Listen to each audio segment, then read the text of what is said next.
evening, all the viewers, fans, hopefully about to join. Looks like we got a few people late to the party. I'll be going in. Yeah, absolutely. Well, I'm still trying to figure out how technology works here in Stony Creek, Virginia. I'm not in the podcast room, as you can see, but we're figuring it out. So Blair and I are back again, episode 23, Champions Crown, and obviously with good reason. We had one track in the state of Colorado. I almost said this state, but we are a long way from home, Toto. In the state of Colorado, I-76, they were lucky enough to, it seems like, dodge the rain that we had across the state this past weekend, and some champions were crowned. So we're going to go through that, talk about their actual race that they had, the results, and so forth. The national tour was at Eldora Speedway. Basically everything but the late models was there at Eldora for the 4 Crown Nationals. We'll dive into that, and then Blair's got some Slang Explained to talk to you about, as well as talking about his upcoming weekend at El Paso County, which yours truly will hopefully be there as long as I have no troubles getting back to Colorado on Friday. So without further ado, I'm Brandon Hall. As you can see, I'm not in the podcast normal room tonight in Virginia, but still wanted to do this with you guys. And so, yeah, I'll pass to Blair on, I don't even know what side of the screen they're on to that's you, it. but You got it. Yeah, that way. Yeah, Anyway. I'm Blair Cooper.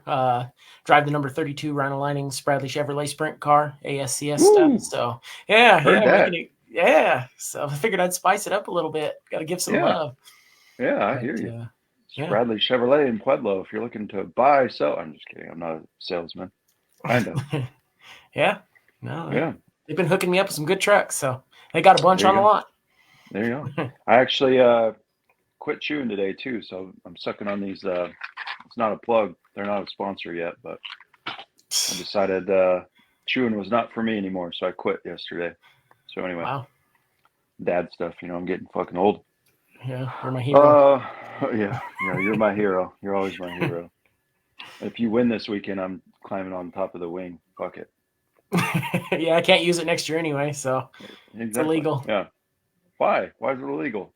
Because it's dished, so it's got a late rise dish, which hardly anybody runs them anymore, and I can't run the wicker on it. But if I could run a 1-inch wicker on the dish wing, it made so much downforce on a short track. They figured out we're going to take those away from them. So I got to go to a flat wing with a 2-inch wicker, I think is what they're going to allow.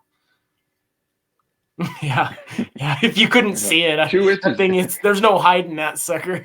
Right. Oh, the 2 inches. Yeah, I could get away with 2 inches. Yeah, I was talking about the. There we go. Now we're starting off right. I don't know what your wife's saying. Chew caca? Yeah, that's what she calls chew. Because I used to chew too forever. Gotcha. Yeah. Chew caca. Well, no longer. Oh, I'm tapping buttons that I shouldn't over here. I'm sorry. All right. We will lead off this week's episode, as we always do, with presenting partner, Racing Rowdy Ranch. Blair's sporting the hat there. Appreciate that. I think we're going to bring all the hats to El Paso County this weekend. So if you're out in the Calhan area, stop by the 32 Bradley Chevrolet Rhino Line Pueblo pit, and we'll have some hats for you to buy. So appreciate everybody jumping on board with that this year. I know we're kind of dwindling down in the podcast episodes for the year as we get into October. What is that, next week? But we appreciate that, and it helps us, and we appreciate you guys supporting that. So it does cost a little bit of money to run this show, and we appreciate all the help that we can get. So without that, go to racingrowdyranch.com and get your favorite hats. As I mentioned, the holidays are coming up, and be a good gift for you to put under the Christmas tree or for birthdays or whatever suits your fancy. So anyway, play that ad, and then we're going to get right into I-76 results from the past weekend and talk about their championship, or champions, I should say. So here we go. Maybe. Racing Rowdy Ranch was created with one person, one adjective, and one place in mind: the blue-collar racer and the crew behind the scenes. A word that can describe these racers and crews and how they live. Finally, a place where the straightaways and turns are these racers' pastures and hills, all bordered by concrete walls that could share more than their fair share of memories, even after several coats of paint. We are racing. We live rowdy, and we long to be at the ranch, riding for the brand. an apparel company designed to showcase just that. Push the limits every day and be proud of who we are. Visit www.racingrowdyranch.com now to order yours today. Saddle up, strap in, and live rowdy. Proud presenting partner of Scrubbin' Tires Media, Throwin' Sliders, and Hitting the Chip podcasts. There we go. So, like I said, if you missed it or just tuning in, go check out Blair's pit this Saturday. What is that, the 28th? Down in Calhoun. And you can buy a hat and skip the shipping. So, save you some money there. Well, let's get right into it. I-76, as I mentioned, doing this off my phone. I'll say, Blair, you got to try this out sometime. Just don't be in front of your computer and just kick back on the couch. This is great. You're making me dizzy. Oh, I'm sorry. Well, everything's backwards for me, and it's not where it's normally at. I got ads playing on my phone. It's all over the place. All right. It's a nightmare. I know. So I-76 did have their as scheduled event. As I mentioned, the rain, if it did hit them, it didn't do much because they got in every single feature, it looks like. So start with the 270 wing micros. The 0 of Skylar Granger from Longmont took that one, followed by the 56L of Chaz Lawson from Longmont and the 77L of Blake Lawson. It looks like they had, 10, 11, 12, 13 show up. So decent car count there. And congrats to Skylar Granger for the win. In your mini mods, the 74 of Silas Speicher was your winner, followed by the 120 of Blake Huff and the 1C of Case Hansen from Brush. Rounding out your mini mods, and pretty good car count there as well. Looks like 14 showed up. Obviously, championship night, so expected higher car counts. Damn, they broke those up into 3 heats even. Adult gas carts, only Ryan and his father Mark showed up, and that's how respectively they finished the heat and the feature. So congratulations to Ryan. I think he won all but one feature for the year. No surprise, but we'll get into that with the champions in the dwarf cars, and we'll talk about this in a second. It's kind of some breaking news. A lot of cars going up for sale in the state of Colorado, but dwarf car feature went to the 83R of Chris Tiffany, followed by the 75R of Xander Morrison from Frederick, and rounding out the podium was the 89R of Dale Welch from Greeley. They had 10 show up and 3 DNFs, so it must have been some trouble in that one. But yeah, Tip Holcomb putting that hot rod up for sale. I was surprised to see that earlier today, but maybe we can get some insight, unless you know, Blair, what the direction is there, or he's just tired of kicking everybody's ass. I don't know. I know he got into a sport mod, so he's been he's on that route now. So I saw 2 of them. I don't know if that's both cars or if he was just driving one for a local car, and now he's got his own, or how that deal works. I haven't got to talk to him, but yeah, I did see that. So he'll be in the sport mod. Perfect. All right. Well, if you want a fast AF dwarf car, hit up Tip. You know it's fast, and you know it's, I think, won every single race it's been in this year. So pretty much. There's that. Down into your IMCA modifieds from Saturday, the A feature, the 17J of Jeremy Freiner from Fort Morgan took home checkers, followed by the 8H of John Hansen from Brush and the 72 of Max Quint from Atwood. Pretty good car count in that one as well. Going down to your Northern Sport Mods feature, the 32T of Tyler Beeman from Fort Morgan took home the checkers there, followed by the 11 of Mike Sabo from Littleton, Colorado, and the 1S of Brad Shelton from Fort Morgan, and a really good car count, basically over 10 cars in each division, which you can't ask for much more on a local level. We won't go into the debate of how many car classes we should have each week, but nevertheless, they had good car counts. And now we're into the stock cars. The 117S of Josh Schweitzer from Loveland took home the checkers in that one, followed by the 6J of DJ Banks from Brush and the 11 of Blair Ruppel from Weldona, Colorado. Not as good a car count in the stock cars, I will say. But nevertheless, congratulations, Mr. Josh Schweitzer.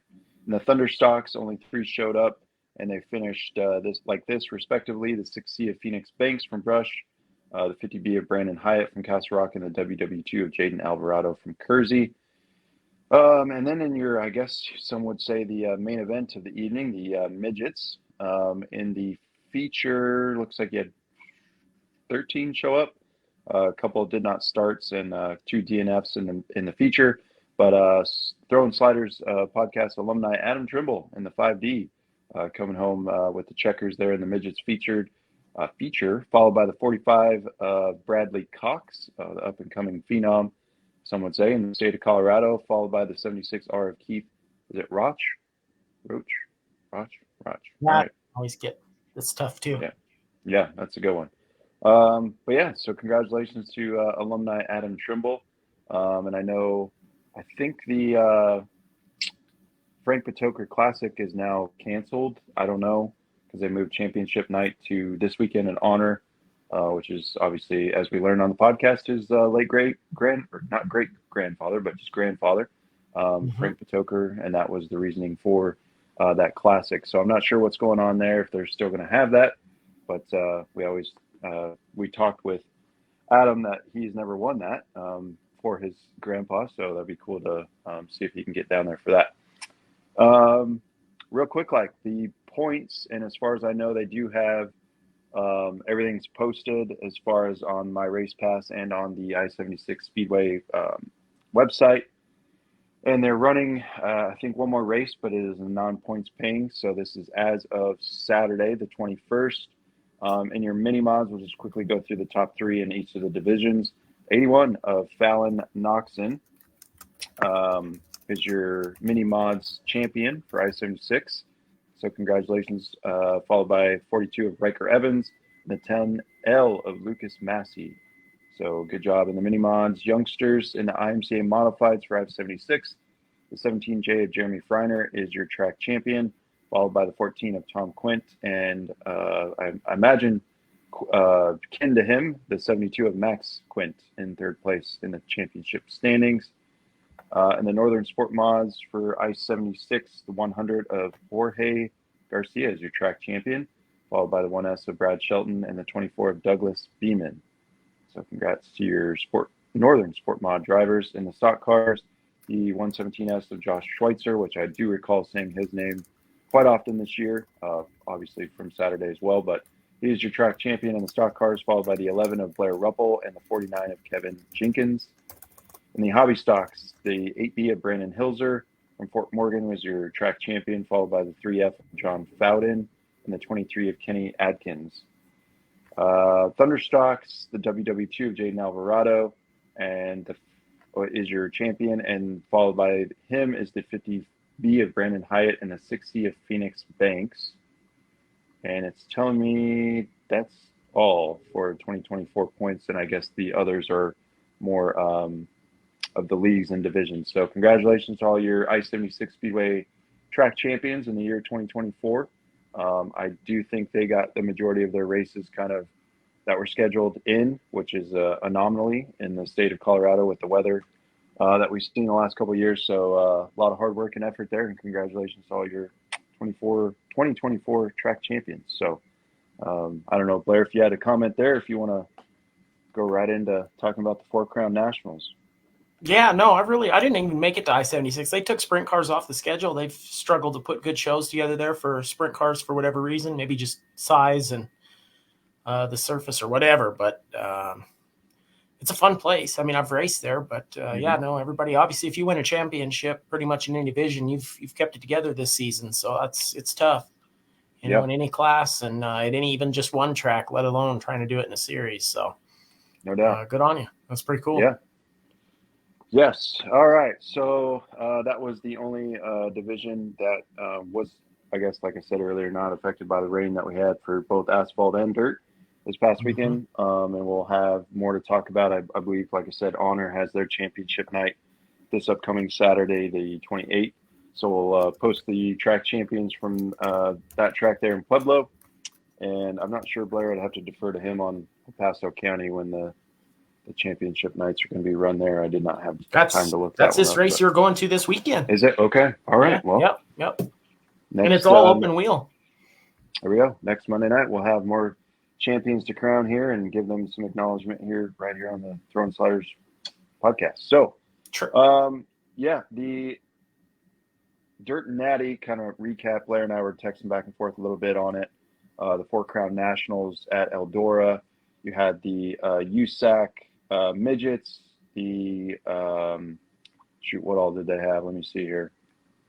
Obviously, the high limit, which is not a part of USAC, for those that don't know, but they scheduled there, which I think is kind of cool. Just add another class there that's not part of USAC, but they had the wingless sprint cars, those guys with big nuts that run those things with no wings on them around Eldora. They had Silver Crown cars, the midgets, and as mentioned, the high limit sprint cars. So a total of 4. 2-day event, Friday, Saturday. I was not able to catch the Saturday action. I watched the end of the, I guess, basically the whole feature for the midgets on Friday and the whole high limit feature on Friday. I will say, as I told Blair in the pre-show, the high limit race was probably the worst I've seen it all year, and I've probably watched, I don't know, 75% of those, so a good sample size. Just not a lot going on. Blair mentioned maybe the track. I'm not as versed in that to be like, oh, it's a shitty track. So that's why the racing sucked. But yeah, it was not good. And Blair's favorite driver, Justin Peck, actually got the checkers. I think he broke like a 40s plus something race winless streak. So it's cool to see. Not the same old same getting a win there. But the midget race right before the feature of the high limit sprint cars was really good. Personally, I almost said personally because he won, but personally, I'm not a huge fan of Mr. Cannon McIntosh, and I had no reason for it. I just, you like some drivers and you don't. Is he a wheelman? Absolutely.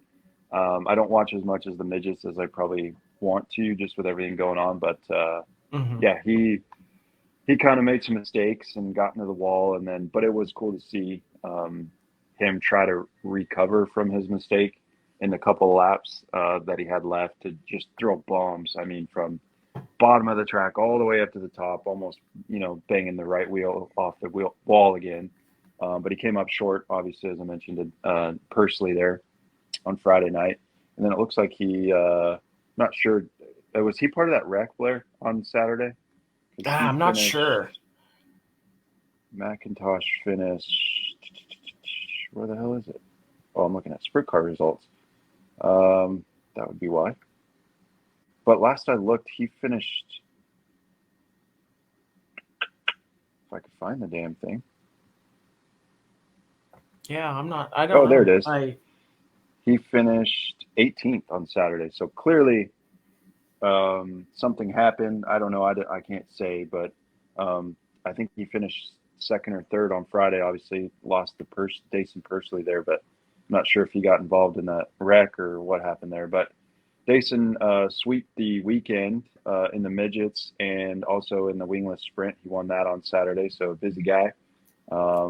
And yeah, I can't speak for the Saturday, but just going through the results there, Dason basically won everything. Mr. Rico Abreu, who's been on a hot streak in the high limit series, took home the checkers on Saturday. So he's really kind of, I'd have to look at the point standings, but I think Brad Sweet's still maybe leading him, but barely. But he's making a case to maybe be the 2024 champion in the high limit series. And then your Silver Crown series, it was the, I don't know why I don't have the number on here, but Mitchell Moles, who we've seen at Chili Bowl and kind of open wheel everywhere. He was your Silver Crown winner. So yeah, that rounded out the 4-Crown National. And I know I've done a lot of talking actually, so I'm going to pass to Blair on his thoughts of the 4-Crown National. I just didn't really get to see. I think the big story for a lot of people was just track prep. But, we've talked about it a little bit. Anytime midgets are there, that is either one of the wildest shows you've ever seen. Those guys up on the boards just banging and having to keep the momentum up because those cars, that's probably about as long of a run as they can take without just grenade motors. I mean, what a testament to how strong they are. But wild, and then if that place slicks off to the wall or if it gets rough too. So they said rough and slick. I kind of saw that same thing at Gold Cup or in California, not Gold Cup, right. But, there was a hump in the middle of the backstretch and those cars get the front wheels off the ground. I mean, every time you so anytime you have stuff like that, it definitely is going to pucker guys up. But I really didn't hear, it was more a lot of complaints. And you know how race fans are. We all want the best show every time, especially when you go to Eldora.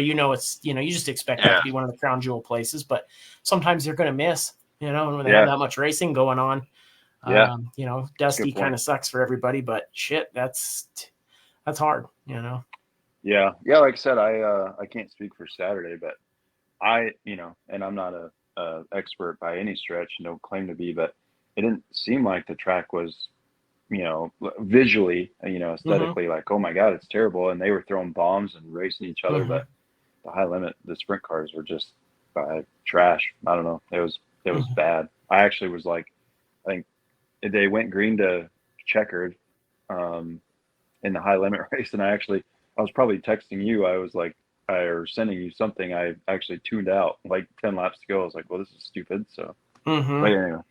Yeah, sometimes you just get bad races. I mean, I've seen that. You get sprint cars too. That's why what turned me off on asphalt is if somebody's hooked up and you get one or two guys hooked up, they're just gone. I mean, it turns into a parade. Yeah. So, but if you get guys that are all hooked up, you get top 5-10 cars hooked up. I mean, it can be a lights out electric show. So, you take the good with the bad.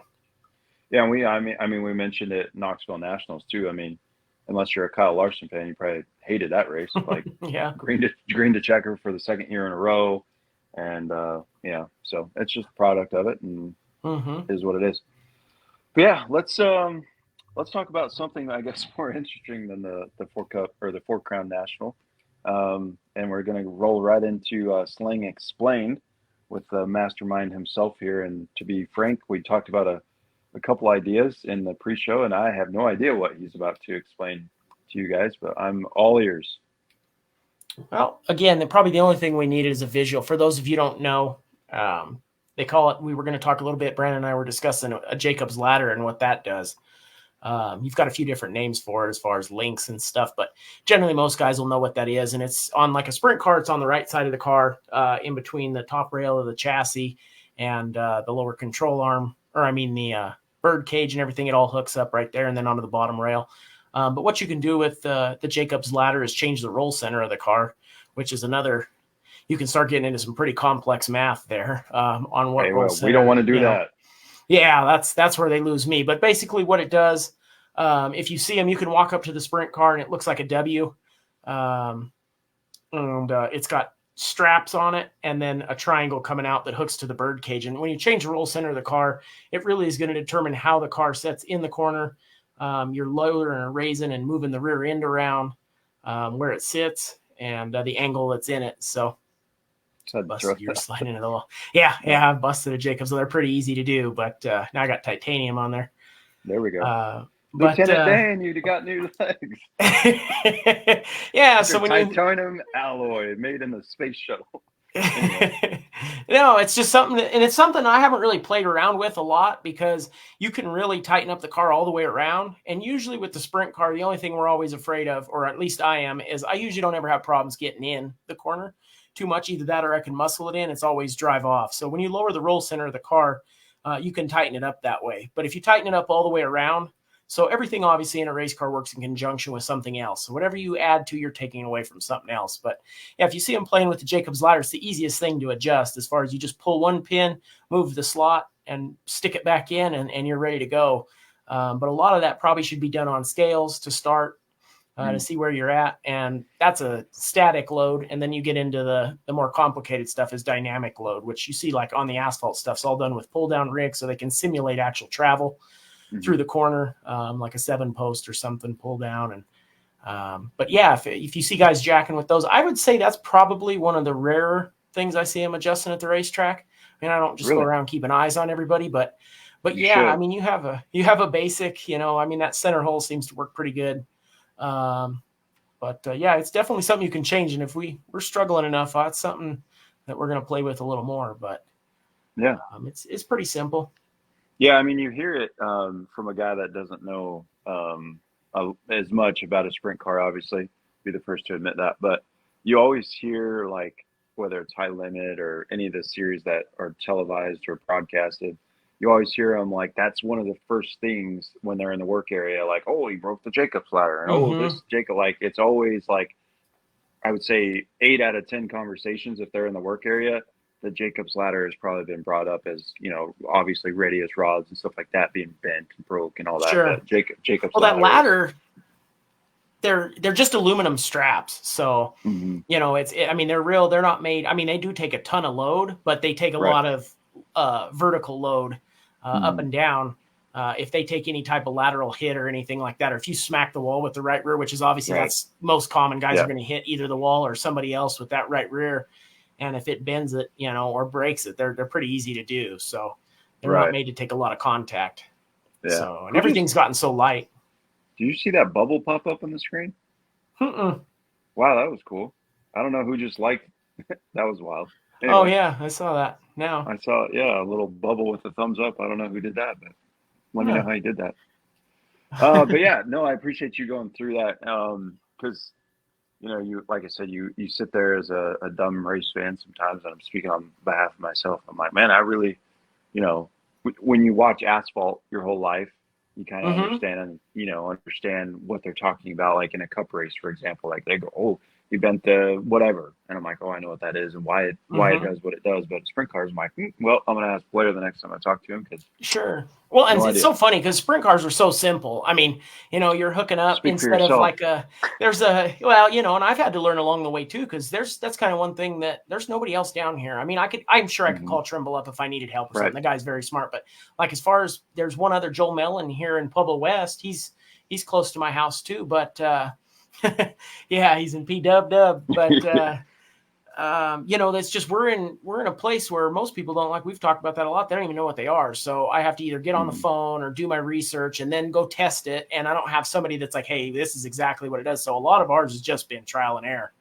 And there's places where that's really bit me in the ass and places where I'm like, okay, this feels good. So we're going to put that in our notes to do this in this situation.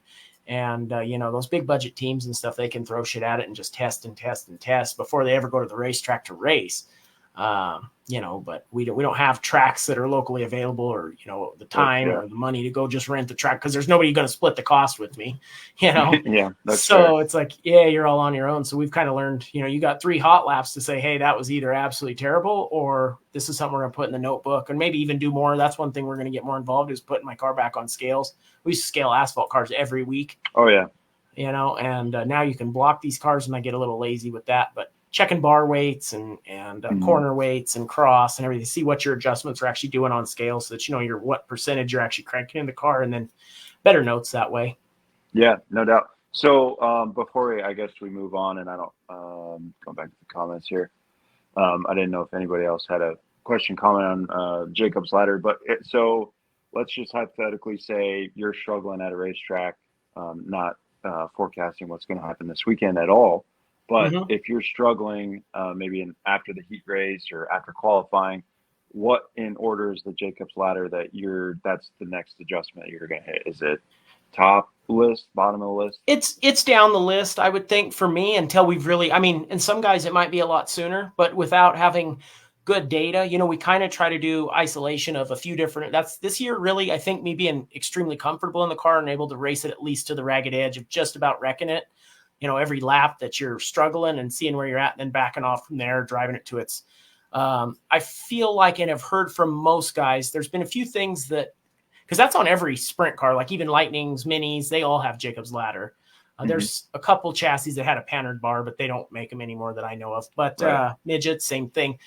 It would be probably down the list for me. Usually, a lot of guys always go to stagger too. And we do change stagger. I think that's important, but you can dial yourself out there, and that's been a touchy one. But usually, like for me, if the track's slicking off, wheel spacing seems to be the biggest one, whether you're tucking that right rear in to get drive off and spacing the left rear out, and then shocks, if you need drive off, tying down the right rear and backing off the rebound on the front shocks. And then that comes into your bar weights. And then obviously when you're driving, which it's an easy one to change. She's actually never had to do that, but that'd be a quick one, and you can't jack it up. So yeah, well, help is on the way this weekend, Tara. So.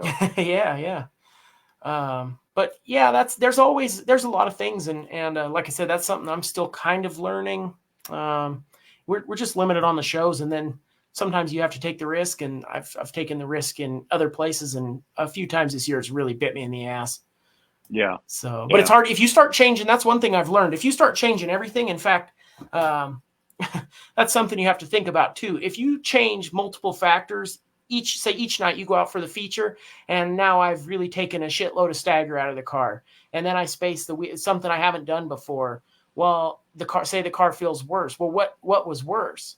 You don't know. Was it the stagger that really hurt the car on exit? Because the car now is, if you got too much, you're gonna walk it down the straightaway sideways. If so sometimes you have to be careful with dialing out too many variables. You just got you just need that seat time.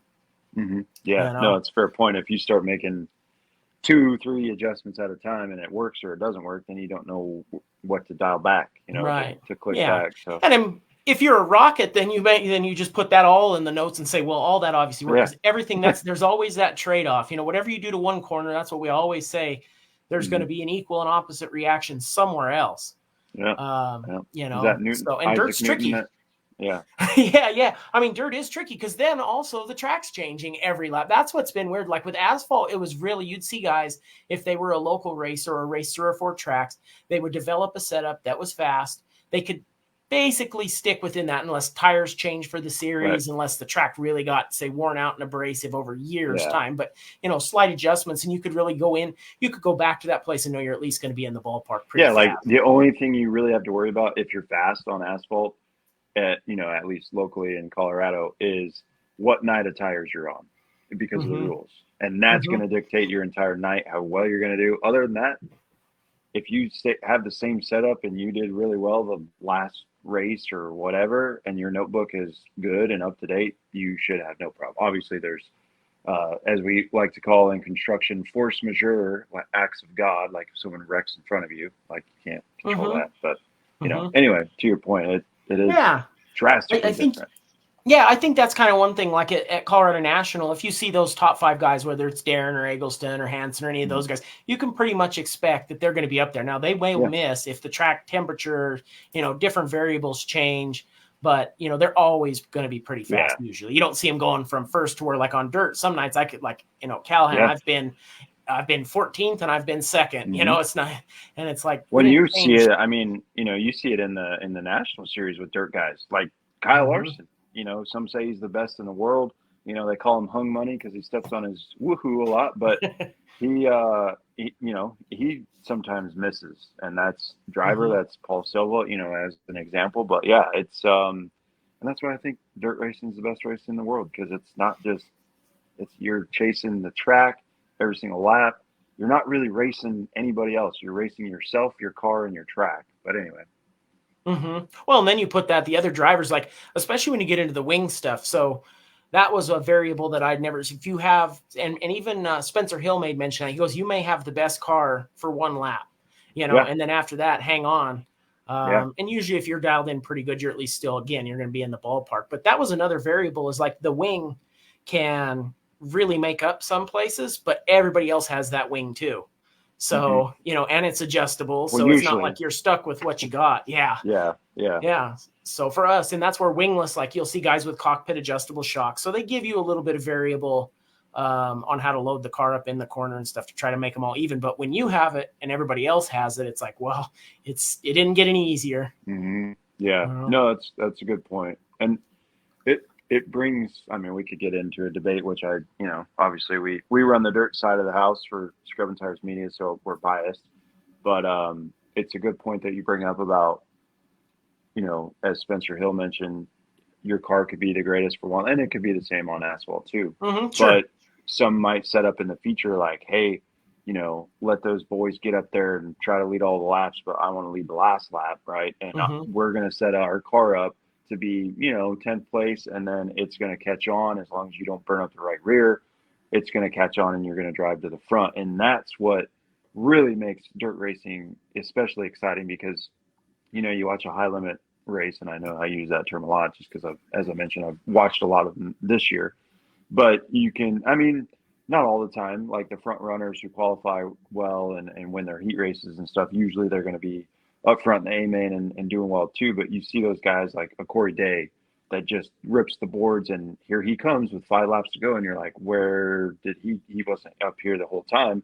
But maybe that's because they set the car up that way, or if they had a halfway break, he's like, hey man, turn this switch, crank that knob, put more air pressure, whatever, and to get me up there. And that's what makes it so exciting. And then you add in, which we could have a whole segment on, lap traffic, and that's when really they start racing. But yeah, it's a good because point. then you got dirty air and a lot of different factors. Yes. Yeah. I thought that's where you were going to go this tonight with the. Well, I was going to tell, there was something that I never thought of either, so it was kind of interesting to me. Obviously, I have an equal amount of time now on asphalt that I do on dirt.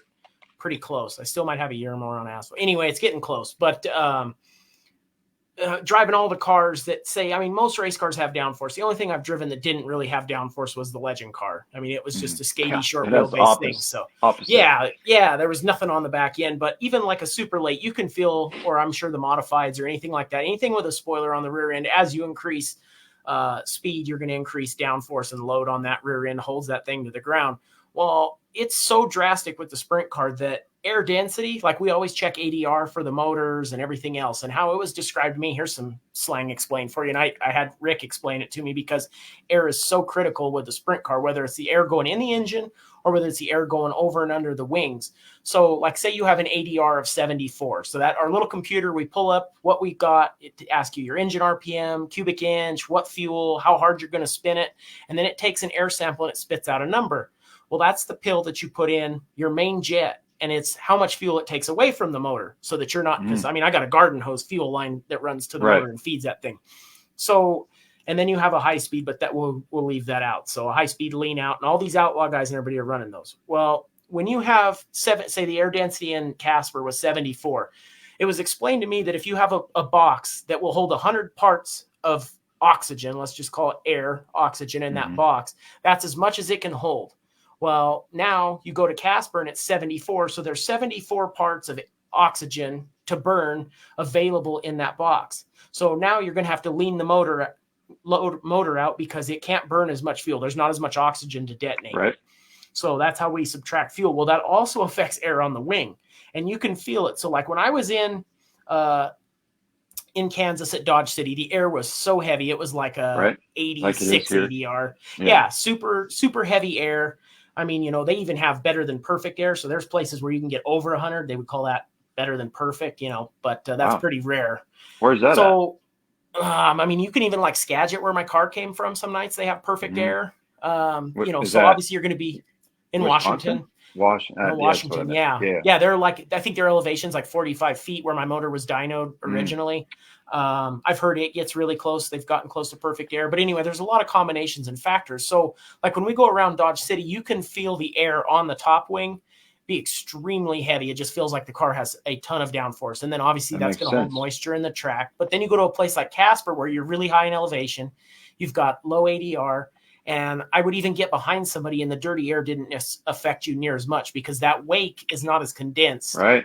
And so these are all factors to think about. So like Speckman was in front of me. I was running behind him for a while, and I could follow him dead straight on right off his tail tank into the corner. And I barely felt it pull air off the nose wing. But if you go do that at a big, heavy racetrack with a heavy ADR, then you can really, like, I got it's like a jet wake. It just almost wanted to lift the front end off the ground. Yeah. No, I'm glad you mentioned that, because like I was telling my boss earlier that it's just like you can chew the air in some of these, in the South and stuff like that. And do you ever correlate that with racing? And no. So that's a good point, that, being from Wyoming, the air's thin, we don't have air. And so therefore it's going to have minimal impact in a wake or, in dirty air and a motor. Obviously I knew that from racing, and having motors there, and calling the engine guy, hey, it ain't running worth a damn. And he's like, well, where are you at? And you're like, Wyoming. He's like, well, it's starving for, Sure. So no, that's a very good point. Well, and I've run the computer about 3 times a night, just taking air samples, because the thing is too, with the sprint car, I can be about 10% too rich, and the motor will not show a difference on the dyno, according to my, engine builder, Rick. He says, you can be too fat. Now, obviously that comes with some, you don't want to just flood the motor and then wash down the oil or anything like that. But if you get the motor too lean in a sprint car, which guys on asphalt with gas motors always try to run them as lean as possible without overheating them. It's a fine line. Yes, so it's a fine line, but we always shoot for just a conservative, I may be 3 to 5% too rich a lot of times just because I'm not rebuilding my engine every 10 nights. It's negligible on the dyno, but then you go to a place like Calhan, for example, we're over a mile high, and then your ADR is like 7,400 is what your readout will be. So we're down 50, 60 horsepower there. So guys are maybe, good motors only making 700. And a 410 loss, so that it's a compounding loss. So a 410, say it made 950, it may be down 80 horsepower, 85, something like that, 90 horsepower. The higher up, yeah. Sure. So it's a total percentage of air in and out. I mean, you're just talking about a compressor. That's all an engine is. So right. No, that's interesting. That is. But it is weird to feel that difference in thin air. Oh, I'm sure. So the thing is, too, is that you have a coefficient. So when the air is extremely heavy. You sound really smart tonight, by the way. Oh, well, I've been trying to learn. I mean, I really have gone deep because, like I said, now I'm kind of past the most basic things. So obviously this is what I do. I think about this all day long, and I ask guys, don't be afraid to ask questions. They will teach you. Yeah. But anyway, so there's a drag coefficient on wings too. And they actually have done some tunnel studies and different things on this. It's hard to simulate because you're not putting yaw in the car and winging it over in a tunnel. Yep. Sure. But so like at Casper, same thing. The thing is we're not making near as much downforce, but at the same time, I'm able to push through the air a lot easier. So the top end of the racetrack, we can carry more speed on a half mile there than I could probably at sea level. It's just, is the corner speed going to be? I love this. Is the corner speed going to be as high? Blair and I am the science guy. No, I mean all this shit is making sense, and I'm learning. Yeah, So I don't know. It just really is interesting to me because then that all affects the setup. So if I'm not if I know I'm going around Casper and I'm not going to wing the car over as hard, that means you want a sprint car to go around loaded up on the left side, right? Right. But if you don't have as much air density to hold you down, well, now I have to make more mechanical grip to where I can't tie the car down at a place like Dodge City or an Eldora like that because that's something that's just going to want to get up on. Yeah, it's going to try to pull you. You've got centrifugal force pulling you in the opposite direction. So, it's there's so many factors. And damn, is this what you're doing at 2 a.m.? Yeah, I pretty much read and study a lot. Yeah. Like back in the day on MySpace, Blair's little dot would always be green with the 3 little bars. 2 a.m. He ain't on nothing bad, no bad sites. He's just thinking. You know what's funny is I used to not even be interested, but as a driver, and I think when we're kind of on the road on our own. That's wild shit. Yeah, you have to get all of it. I mean, it's these guys that are high level all know this shit and they're extremely good at it. They can look at it. That's another problem I struggle with is going out. They look at the racetrack and they go, it needs this gear. I'm like, fuck, how do you figure that out? Now I can put a gear in. Here's another thing with that computer that's, I've seen a lot of shit coming down the pipe, but my little air station computer, I can go out, turn 8,400 RPM, tell it the right rear tire diameter, what I want to turn the engine at, and then it'll spit out another gear for me. But you just burned up hot laps if you're not close. So those guys will go out there, stick their finger in the wind, and they're dead nuts on the gear. They're spinning 82 to, some guys spin 8,400 RPM, some guys with a big bore short stroke turning 9,000 plus. So, but they know what gear. How much does this computer you speak of cost? Mine's only $500. Oh. So and you have to have it to be right. Trust, because you do have a $50,000 motor or more. A lot of these guys are 65,000 new, so 60,000 new. Where was this computer back in May when we attempted to? I was using it. Oh, so I used it 3 times that day because it was heavy. It don't take long. It runs a sample. I'll show you. Yeah, I was gonna say we'll have to get a picture with you, and as Jordan Smith said, Blair and I, the science guy, will have to get a picture this weekend. Good stuff. Yeah, it's pretty neat. I mean, even to do gear changes like that, I'm like, how cool is that? You give it a tire diameter and it'll spit you out. I mean, you'd be dead nuts too on the tack unless you're spinning the tires or something. Right. I had no idea. I thought you were just guessing and trial by error. Wow. Now, I'll tell you what is complicated, and I actually heard something really smart. So this one more thing on the weeds, and then I'll get off it. But this has all been floating around my head for a month. He is preaching. He is built pent up anger. I got to be fast. Like, this is why I always assume like I never want to be egotistical about it, but I will get fast because I obsess so much. Like if I struggle, I can't take it. It kills me.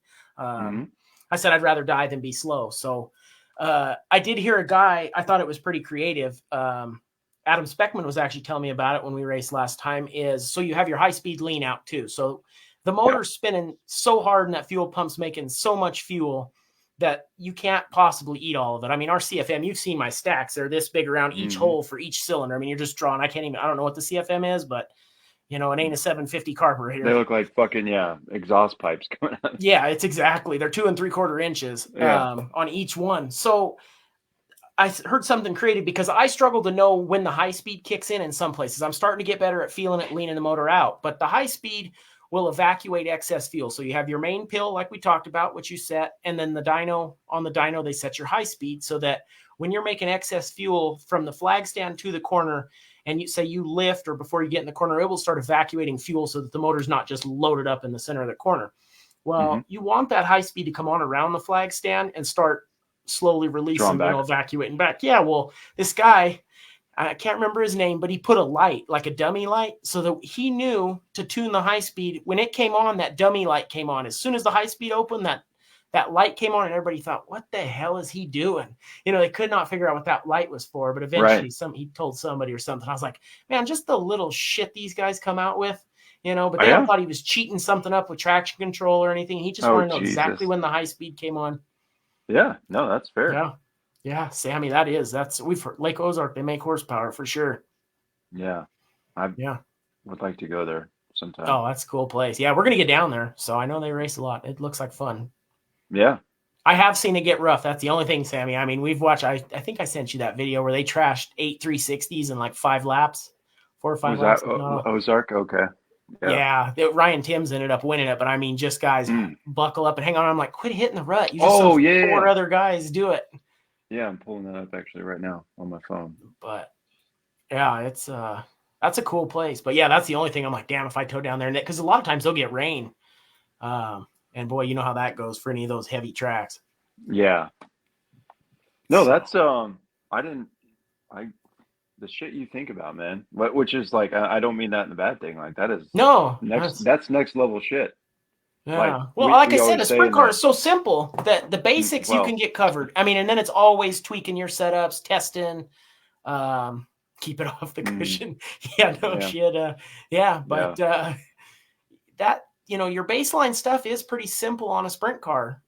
It's a lot of like the steering's like an old tractor steering. So, maintenancing and stuff like that. But really the complicated stuff is your fueling, your air, how to make mechanical grip without getting the thing so you can't turn it, and then combining all of it together. And the good guys can go look at a racetrack and they can tell you they can be right in the ballpark of what to do. And I'm still not.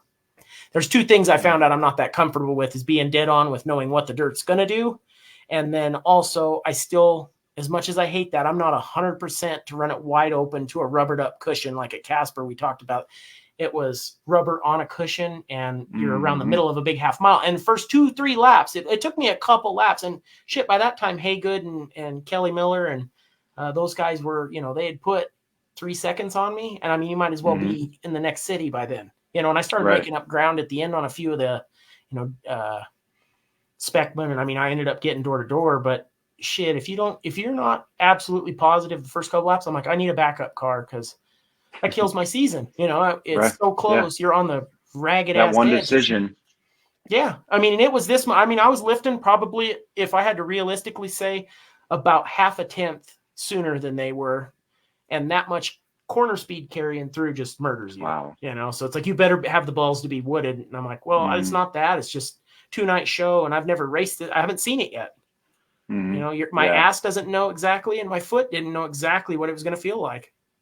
No, I would say you made the right choice there because you can live to talk about it and go race somewhere else. So exactly, we'll finish out the season, but next year I'll know. After 3 laps, I was able to just go to the wood with it, and it just got better and better. Yeah. But now next year or wherever we go, I've seen that before. So if you're, that's what even people don't get discouraged about, and I've even been told that. So yeah, no doubt.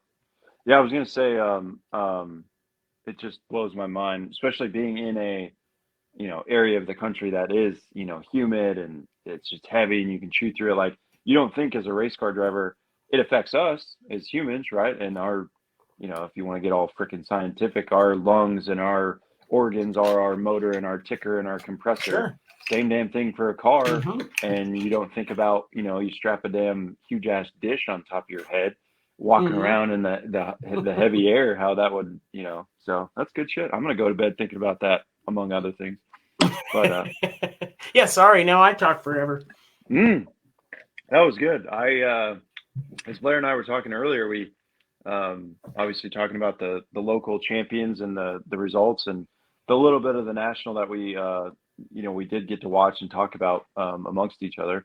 We're like, man, I'm kind of short sweet tonight, but I'm glad that you kind of opened up about that, because that was really, I learned a lot. So hopefully everybody else Well, did, sorry. so. Sometimes I'm like, I don't know if people want to hear that shit.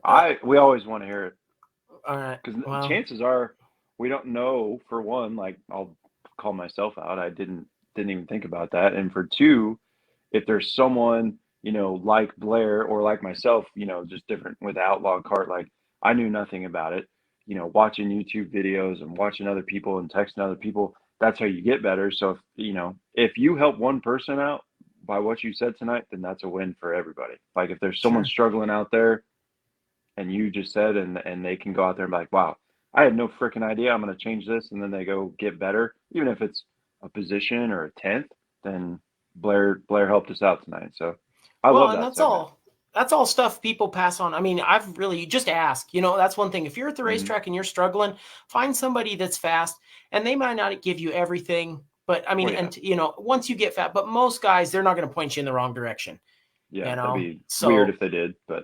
Yeah, I mean, there's some guys on asphalt that will absolutely, that I ran into. I have not run into that on the dirt yet, and 99% of the guys on asphalt are not going to do that either. I don't know what there's a few people, and that's maybe just because I was so new then, I haven't been doing this that long, but pretty much everybody's willing to help me, and I just you got to not be afraid to ask and then put it into practice. Cause I know a lot of guys like Rick is probably the one I'm on the phone with a ton from USA Performance. And he just says, don't be an asshole, to where I'll tie up him on the phone. We'll talk for an hour or something about different theories and what I think. We obviously do things different on setup even. So he'll look at my car and he'll be like, that sucks. I'm like, well, I can't drive it your way. We talk a lot of shit to each other, but the stuff he's given me, I've at least tried. Or like with the motor, he's the man, and as far as a driver goes, different feel, different stuff like that. But, if they give you something, and don't just stick with what you're doing if it's not working, try it, or at least some version of that. So that pisses guys off. Yeah. If you just wear them out about questions and then never do anything, at least try to make some changes. Don't be afraid to adjust, but I mean, do it in little increments and maybe one at a time. Yeah. It's hard on your ego. Like if I'm not finishing it up towards the front, like it eats me alive. It's worse than, like winning's cool, but losing sticks with me all week long. Oh, yeah. Getting your ass kicked. Yeah. Losing sticks with you way more than winning does. No doubt about it. Let's see. Sammy Corday won the high limit race, started 15th. I asked him if he had Nos hiding in the roll cage. Well, that's a different kind of setup help. That they probably, they probably won't share that trick, but maybe. Yeah. Oh, man. Yeah, speaking of them, I'm used to being on my computer. Apologies. 28th, Saturday. They're at, where are they? I was going to announce it and I totally forgot. High Limit Racing schedule. Florence Speedway in Kentucky. So speaking of air that you can chew, good. Yeah. Walton, Kentucky. On clay too, I'm sure. Yeah. Looks like. Yeah, I don't know. Well, they got the 604 crate late models. What the hell? 604.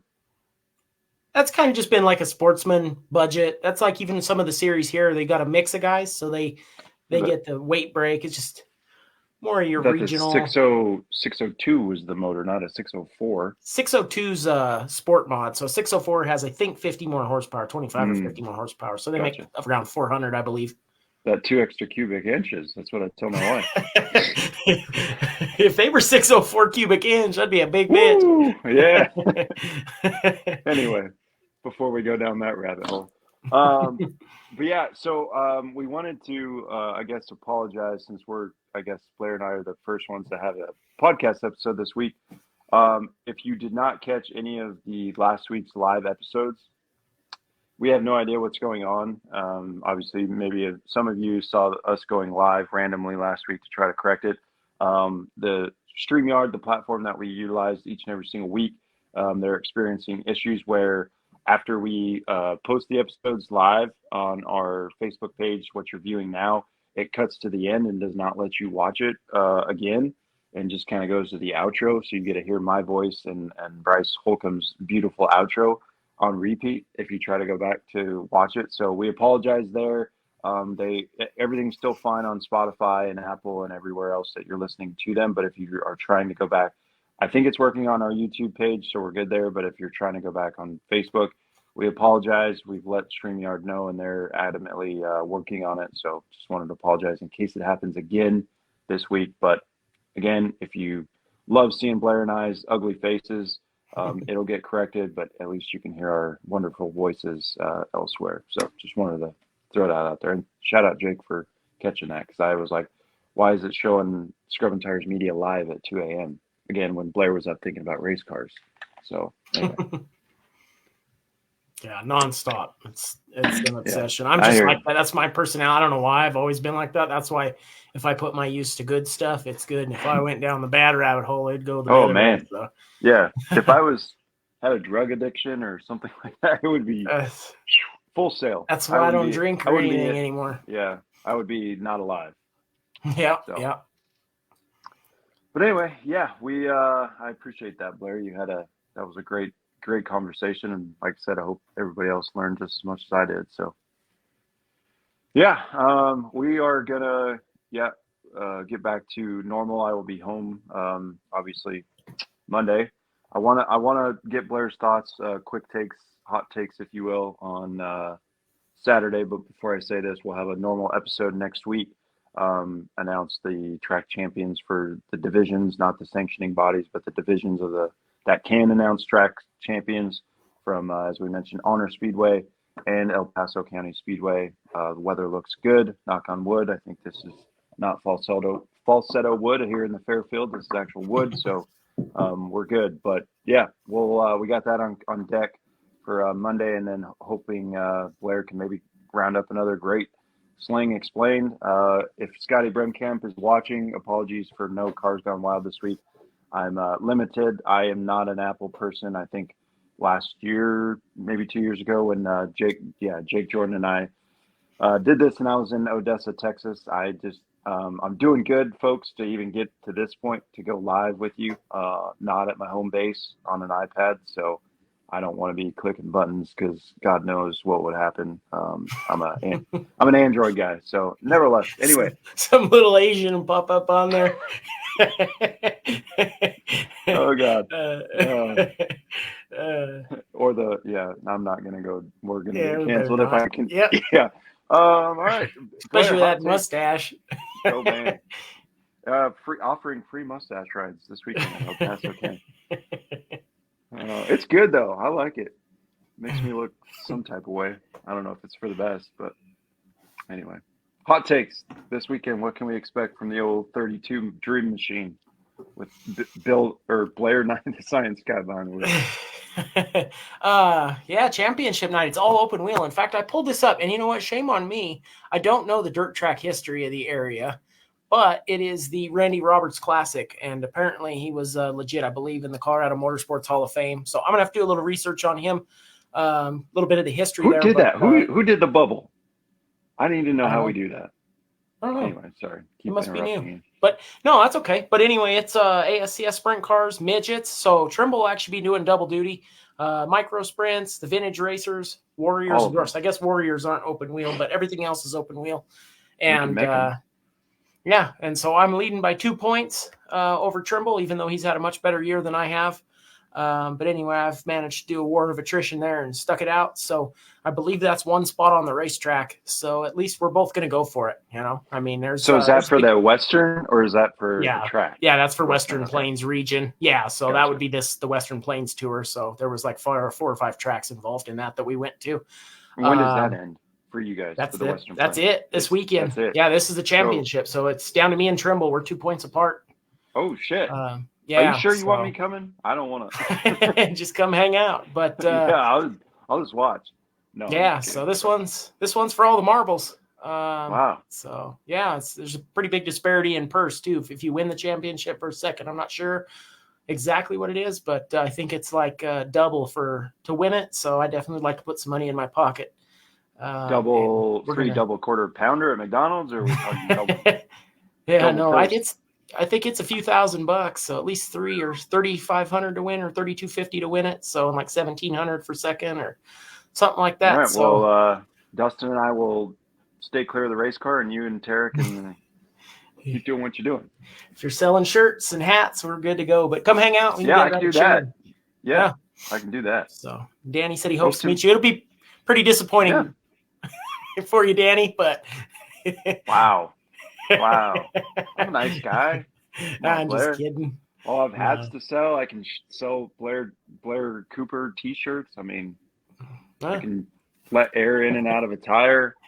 That's about all I'm good for. I can plug in the block heater, and clean mud off. I mean, we'll need those. It's probably gonna be pretty cold.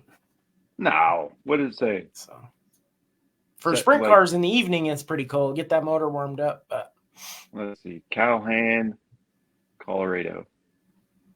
What's going to get down to? Saturday night, low of 49. All right, you're right. Mm-hmm. 59 or 57 degrees is where those motors make peak horsepower. So it's going to be cold for me. A little chilly. Yeah, bring a jacket. Yeah, I will. But yeah, Danny, hope to meet you. You know where I'll be, so come say hello. And Danny always comes and hangs out with us. It's a good time. Yeah. So looking forward to seeing everybody. Yeah, absolutely. And Blair's paying child labor for some extra help, and he really dug deep here, man. He's hurting if he's calling me. So I got crackers for you. Jesus, Gatorade and crackers. Yeah, there we go. That's what I need. Yeah, no, that wasn't racist. No, not at all. No. I'm trying to dodge that one like the plague. Yeah, I'm glad you threw in Gatorade there. You saved yourself. Anyway, cracker. All right. I want to die laughing. All right. Well, good luck to everybody participating this weekend, locally or nationally. If you're watching, good for you. We're jealous that you're running nationally, but hope to see you guys this weekend. Come root on the 32. I'm gonna get it right. Rhino Linings of Pueblo, Bradley Chevrolet of Pueblo machine, and that's Novus Auto Glass. Novus. He's just gonna name them all here. Racing Rowdy Rams, throw them in there. We got them. Racing Rowdy Rams. Yeah. So come say hi. Go cheer Blair on, and as you mentioned, tight championship battle with him and Trimble. So we'll see when the dust settles who comes out on the good of that. And hope to meet some of you for the first time. Obviously, last time I tried to help Blair, it did not go well, and I had to pack up early. But that's not going to be the case this Saturday. So no rain. No rain. And hopefully it doesn't rain for anybody else. I think, like I said, Honor's running, El Paso's running. I think CNS is done, but you can tune in to Hitting the Chip with Jake and Jordan tomorrow, 7:30. I know they got half their races in. I don't know, maybe half, maybe a quarter. I don't know, before the rain actually hit. But exciting stuff. Champions were crowned on the asphalt as well. But make sure you tune in tomorrow to hear all about that. So without further ado, I appreciate you guys hanging in there with us and shooting the shit. Good stuff from Blair tonight. And we'll have a lot to talk about next Monday. So make sure you tune in, set your calendars for that. And I'll pass to Blair, but appreciate you guys' support and viewership each and every single week. Nope, that's it. Buy some t-shirts. I'll sign some shit, and that's it. Buy some t-shirts. No holding back now, Bob. Yeah. So, all right, Bubbles. All right, guys. All right. Have a great have a great rest of your week, and hopefully we'll see some of you on Saturday, but if not, see you virtually on Monday. So holla at you boys. Keep throwing those sliders. This has been another episode under Scrubbin' Tires Media. Creator and producer of Scrubbin' Tires Media is Brandon Hall. The Hittin' the Chip podcast is hosted by Jacob and Jordan Smith. The Throwin' Sliders podcast is hosted by Blair Cooper and Brandon Hall. Video and audio creator is Bryce Holcomb. Intro and outro music is owned and produced by Young Troubadour on YouTube. All episodes were created using StreamYard. Thanks for watching, listening, and supporting Scrubbin' Tires Media. Please like, share, and subscribe. Until next time, keep scrubbing those tires.